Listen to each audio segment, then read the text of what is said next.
ওম নমো ভগবতে বাসুদেবায়। জয় শ্রীকৃষ্ণ। রাধে রাধে।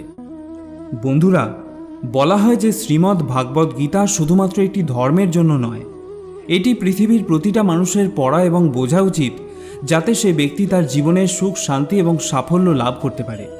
শ্রীমদ্ ভাগবত গীতায় মোট 18টি অধ্যায় রয়েছে এবং এই 18টি অধ্যায়ে শ্লোকের সংখ্যা প্রায় 700, যে শ্লোকগুলি সংস্কৃত ও শুদ্ধ বাংলা ভাষায় লেখা। তাই সবার পক্ষে পড়া ও বোঝা একটু কঠিন হয়ে পড়ে।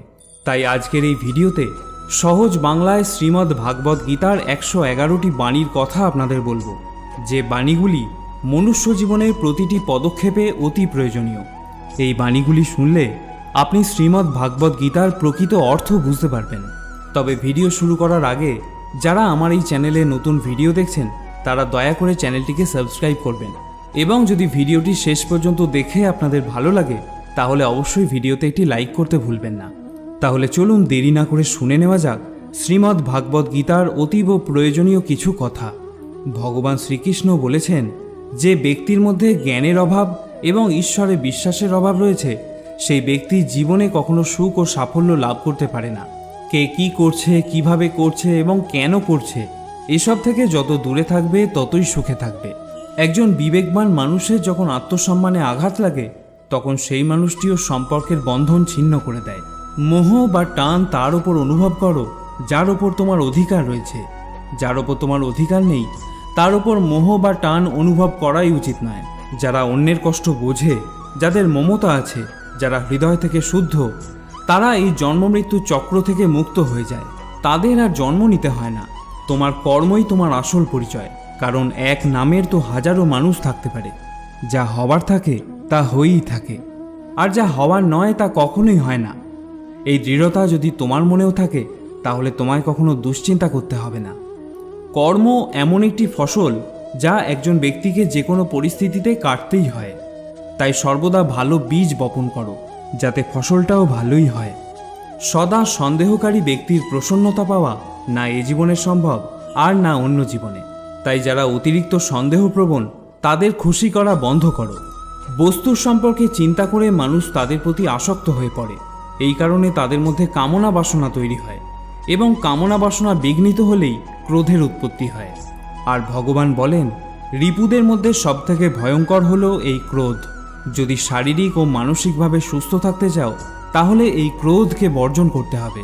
মৌন থাকা বা চুপ করে থাকা তার প্রতি আপনার শ্রেষ্ঠ উত্তর, যে আপনার কথার মূল্য দেয় না। ভগবান শ্রীকৃষ্ণ অর্জুনকে বলেছিলেন, হে পার্থ, যাদের ভক্তিতে বিশ্বাস নেই, তারা আমাকে লাভ করতে না পেরে এই জন্ম মৃত্যু চক্রে ঘুরতে থাকে, এই ভৌতিক জগতে বারংবার আসতেই থাকে। হে অর্জুন, যারা আমার পরম ভক্ত, যারা সর্বদা আমাকে স্মরণ করে, একক চিত্তে আমার উপাসনা করে, আমি স্বয়ং তাদের প্রত্যেকের কল্যাণের দায়িত্ব গ্রহণ করে থাকি। যতটা সম্ভব চুপ করে থাকাই ভালো, কারণ বেশি কথা মানুষকে সবথেকে বেশি অপরাধ করতে বাধ্য করায়। হাজারটা ভালো কাজ করার পরেও যদি তুমি একটা খারাপ কাজ করো, তাহলে লোক শুধু তোমার খারাপ কাজটাই দেখবে। তাই লোকে কি বলবে তাতে কর্ণপাত করো না, নিজের কর্ম নিজে করে যাও। তুমি আজ যে কর্ম করছো, তার ফল তুমি কাল অবশ্যই পাবে।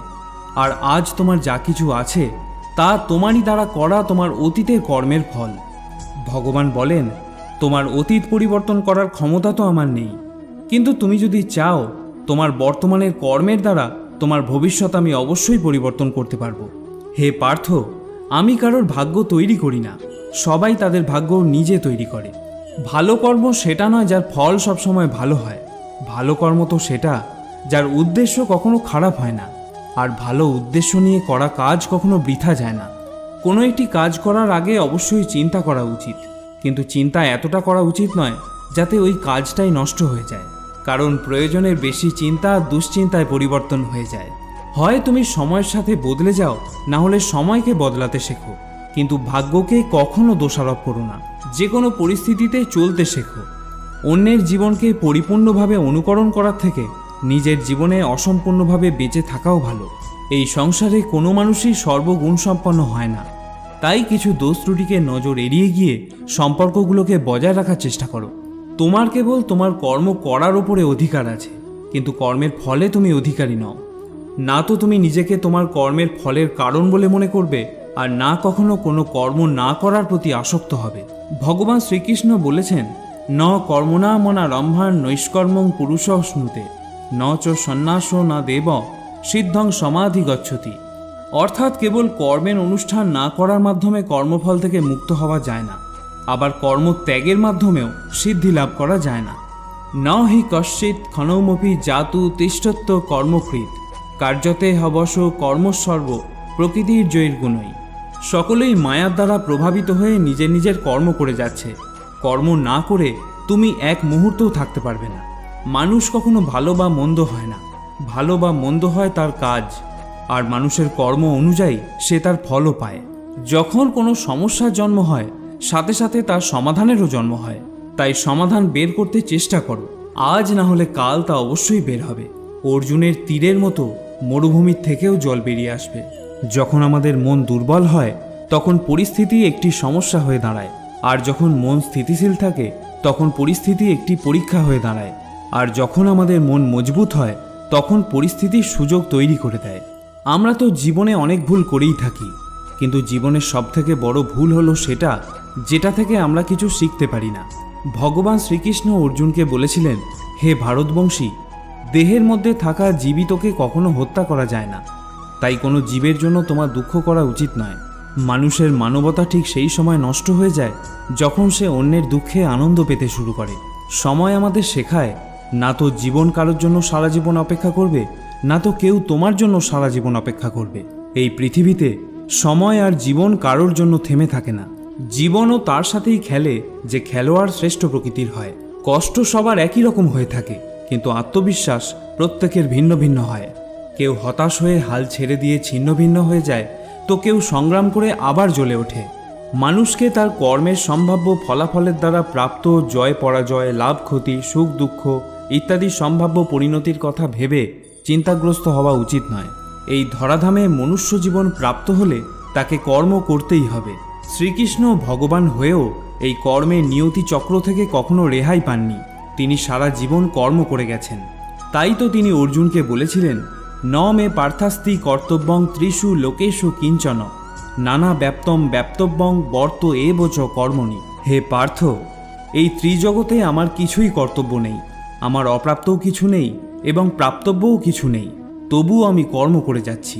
কারণ আমি যদি অনলস হয়ে কর্তব্য কর্মে প্রবৃত্ত না হই, তাহলে আমাকে অনুকরণ করে সমগ্র মনুষ্যজাতি তাদের কর্মও ত্যাগ করবে।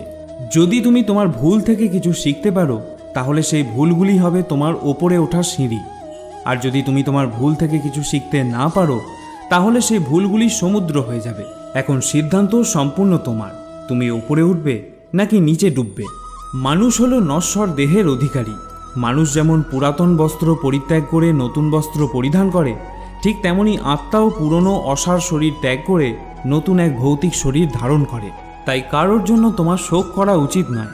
মনে রেখো, শরীর নশ্বর হলেও আত্মা অবিনশ্বর হয়।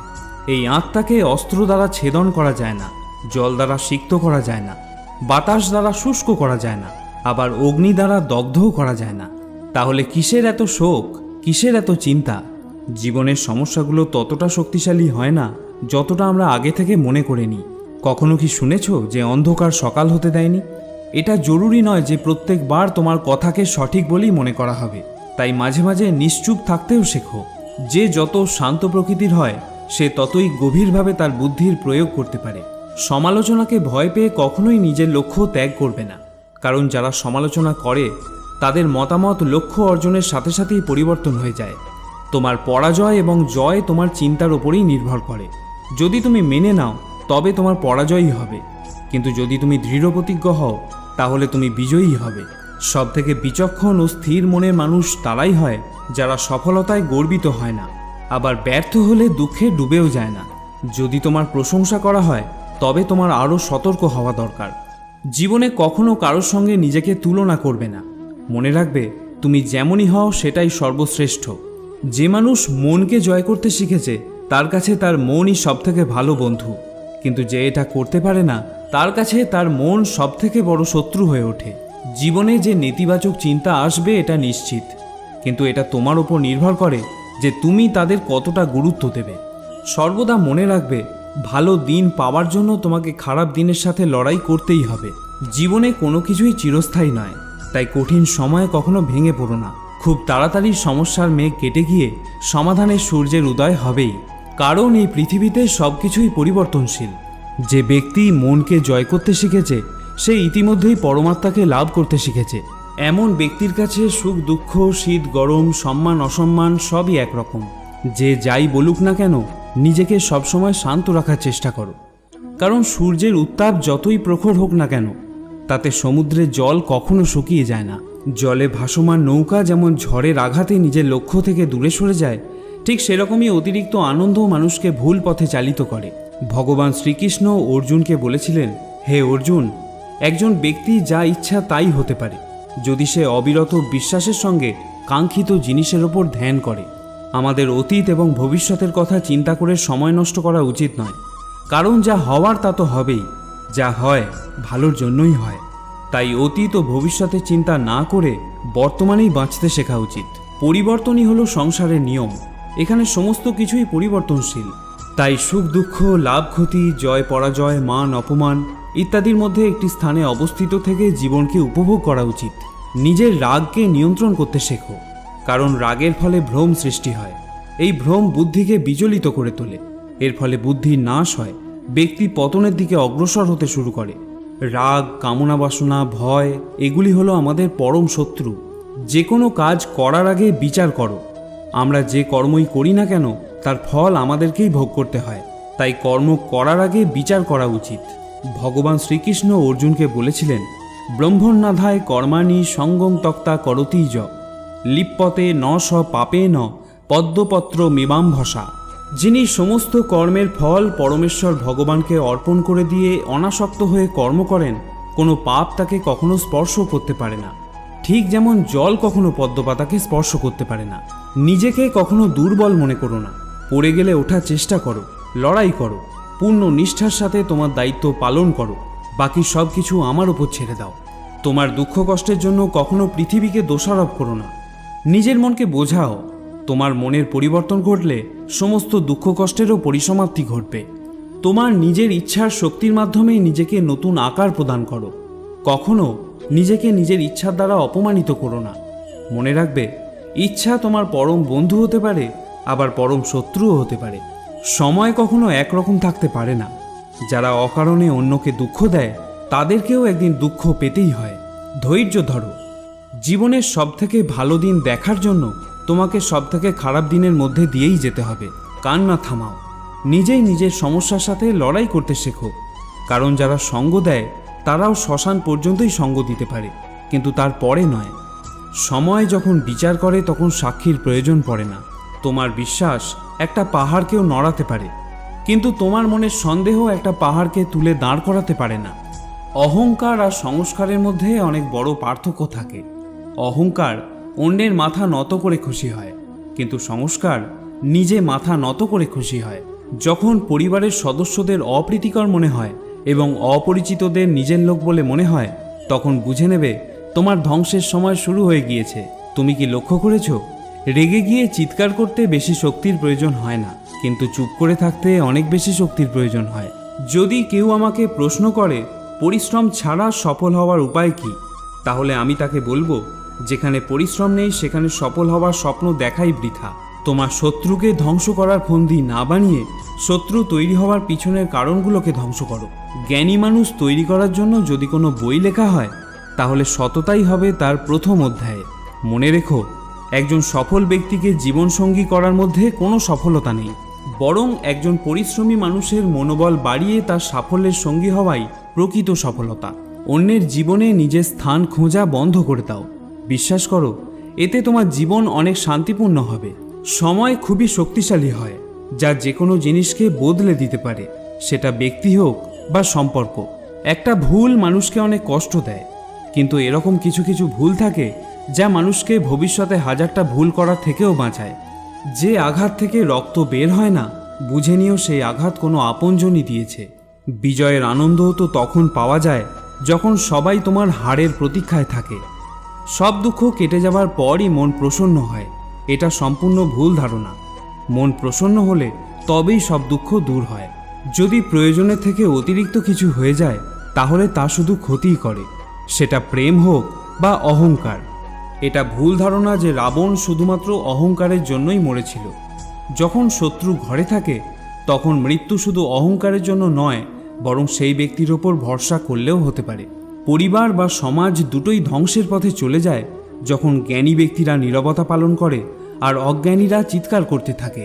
হে অর্জুন, যে ব্যক্তি পূর্ণ বিশ্বাসের সাথে কোনো দেবতার পূজা করতে চায়, আমি সেই দেবতার প্রতি তার বিশ্বাস দৃঢ় করে দিই। তুমি ফিরে যেতে পারবে না, আবার শুরুকে পরিবর্তন করতেও পারবে না, কিন্তু তুমি যেখানে আছো সেখান থেকে শুরু করতে পারবে, আর এইভাবে নিজের ভবিষ্যৎকে পরিবর্তন করতেও পারবে। পরিশেষে একটা কথাই বলবো, যখন বিশ্বাস ভঙ্গ হতে শুরু করবে, যখন জীবনে কোনো পথ দেখতে পাবে না, তখন শ্রীমদ্ ভাগবত গীতার আশ্রয় নেবে। শ্রীমদ্ ভাগবত গীতা হলো একটি দর্শন। এখানে জীবনের সব প্রশ্নেরই উত্তর পাওয়া যায়। তাহলে বন্ধুরা, আজকের এই ভিডিও এখানেই শেষ করলাম। যদি ভিডিওটি আপনাদের ভালো লেগে থাকে তাহলে একটি লাইক করতে ভুলবেন না, আর যারা চ্যানেলে নতুন ভিডিও দেখছেন তারা অনুগ্রহ করে চ্যানেলটিকে সাবস্ক্রাইব করবেন। আবার দেখা হবে পরে আরেকটি ভিডিওতে। ততক্ষণের জন্য ভালো থাকুন, সুস্থ থাকুন। জয় শ্রীকৃষ্ণ। রাধে রাধে।